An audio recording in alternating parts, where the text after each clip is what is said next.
should the Texans fans feel like giant douchebags for booing Matt Schaub's injury? JR? Yes, 100%. Now, I missed that particular moment. As soon as after it was, recap, I was like, I can't believe I didn't watch that happen actually when it happened. But so I guess I'm gonna jump straight to my annoyed opinion about this. In people's analysis of it, you have ex-players that come in and talk about on NFL Network, on ESPN, on SportsCenter, and they're all talking about how, well, yeah, that really sucked. You know what? Shame on you, the fans.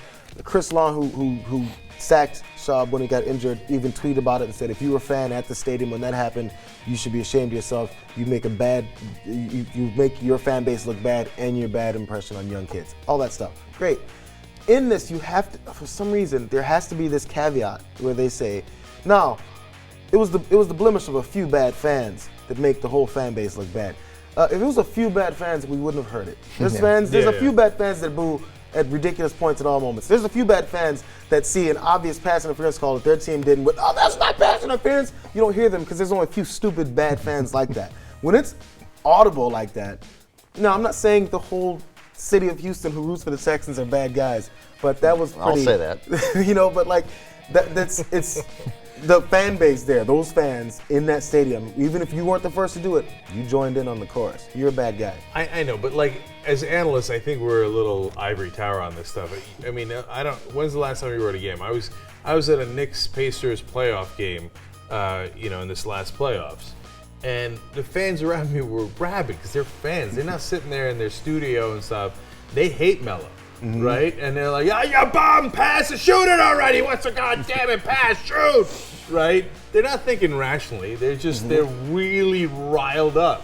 So, and Melo's their best player. Just calm down for a second, right? But they're not thinking like that. So they at this point, they're seething against Schaub. And he's had a horrible little stretch of 4 straight games with an interception return for a touchdown. Like, I'm going to give him a slight pass because it's visceral and emotional, and I think if you explained it to them, they'd be like, yeah, that was we don't want him to get hurt. That said, and I love now the abuse that I get for this on Twitter, who's a Texans fan? I mean, really. Like, it's America's worst city to begin with. And Gee, I wonder why you get abuse for it. I don't know. I can't figure it out, frankly. It's America's worst city. They, like, Dwight Howard, who chooses to live in Houston. What's wrong with you? Right? And then, like, the Texans, one of the first time I was making fun of Houston and I got the grief on Twitter, like, Texans pride. Texans pride, they've been around since, like, Tuesday. Right? Like, you have Oilers pride. I got it. But, like, there's no lifelong Texans fan. There just aren't any. They've just got there. So I love it when bad things happen to the Houston Texans fan base. And then TJ Yates comes in and they cheer him because Schaub is throwing interceptions returned for a touchdown in 4 straight games. Boom. I mean, 96 yards the other way. 5th straight game the Texans have had a touchdown, an interception return for a touchdown. TJ Yates doesn't appear to be an answer to the quarterback woes. One of those few things where you believe, like, divine intervention came in. You're like, oh, instant karma. Throw all the religious feelings towards it. How immediate karma? People say, oh, your karma's gonna hit you one day, and you never see it.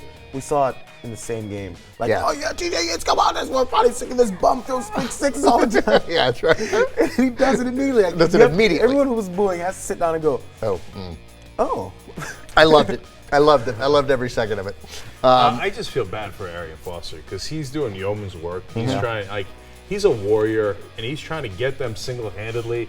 I mean, he got, 198 yards combined? 20, I mean, he averaged 7 yards a game. How many teams have lost 38-13 with a back who gains 141 yards and averages 7 yards a carry?